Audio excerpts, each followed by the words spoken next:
But first, I spoke with Rebecca Williams from the Alzheimer's Association in Tennessee. I am joined by Rebecca Williams from the Alzheimer's Association. Thank you, Rebecca, for joining me today. Thank you so much, Latrice, for having me. Let's dive right in. Alzheimer's advocates had their day on the Hill in Tennessee. And tell me about that, because they were urging lawmakers to support caregivers and their day of action. Tell me about that and what came out of that visit. Sure.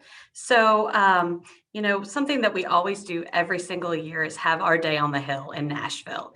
And so this year we were really excited to be back in person again, which is so very important, to be able, those advocates to come together and meet with their legislators in Nashville, here in Tennessee. And so this go around, we were asking our advocates to reach out when they're doing their one-on-one meetings with their legislators to talk about some specific legislation, and that is the Colonel G. Thomas Bowden Act. And that specific legislation talks about the importance of respite care for our caregivers. We know that if you are a caregiver for a loved one with Alzheimer's disease, it is a 24/7 job. And many times those caregivers don't take time out to take care of themselves. And so having some built-in respite that potentially could be covered, the funding for that could be covered by the state, would be so tremendous for those caregivers, to have somebody be able to come into the home and even just for a few hours and give that caregiver a little bit of time off. So that is what our advocates were up on the Hill talking about.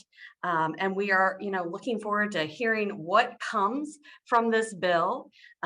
Because of COVID, we had put this bill forward a couple of years ago and things kind of got pushed back. So we were really excited to be able to be there on our day on the Hill and just, move this legislation forward. So we are hopeful that our lawmakers will push this through.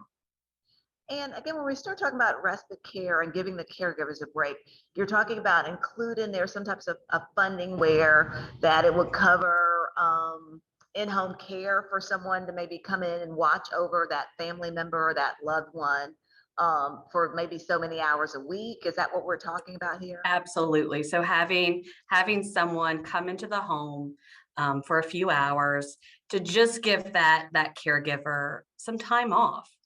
Some time to go run an errand or some time to go to a doctor's appointment. Because we know, caring for your loved one, it's not just a few hours, it is 24/7. And so having that chance to get away, and maybe it's, having the chance to go to a support group where you can sit down and talk with other caregivers about what, you're going through, taking care of yourself. So we know that respite is so very important, and that's what we're hoping, that our lawmakers will understand that. Rebecca, let's switch gears a little bit. The Alzheimer's Association recently released a report talking about facts and figures report. So talk a little bit about that and what those facts and figures show.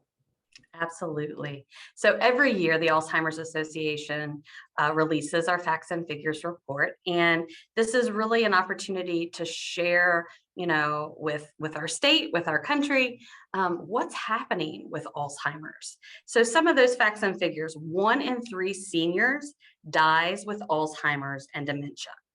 Currently, over 11 million Americans provide unpaid care for people with Alzheimer's and dementia. The numbers are staggering. In 2022, Alzheimer's and other dementia will cost the nation $321 billion. And by 2050, those costs could rise to nearly $1 trillion. Some really staggering statistics. Alzheimer's disease, and I think many people don't realize this, it kills more people than breast cancer and prostate cancer combined. So this is a disease that we still don't know a lot about. And these statistics, we see these numbers, we hear these staggering numbers, we need more support for Alzheimer's. And that's part of what the Alzheimer's Association does. Is, we are here advocating for increased funding at our state levels and at our national levels. And, we want to be the way that people can reach out to us and provide care to families, let them know that they're not alone. So, these numbers may be staggering, but we are working every single day to try to stop this disease. One day we want to not have to issue that facts and figures report anymore.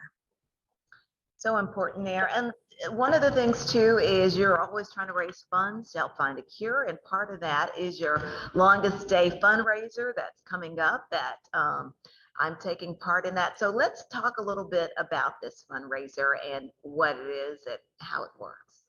Yes. So you are one of our wonderful candidates for our Solstice Stars campaign, and it's part of our longest day fundraising event. So the longest day is centered around the summer solstice. It's the day with the most light. It is the longest day of the year. It happens on June 21st. And it's really a day at the Alzheimer's Association where we call on people from all across the country to come together to raise awareness and to raise funds for the cause. And they do that through many different things. We encourage people to do an activity that maybe their loved one enjoyed doing. So turn your hobby into a fundraiser. And so we've partnered with you and some other media representatives from across the state to join in with us and participate in these fundraising efforts. We're so very thankful for you and your passion for this cause. We know that this is something that is near and dear to your heart as well. And we know that, sharing our personal experiences is so very important. People can really connect to our personal stories. And so that's part of the longest day as well.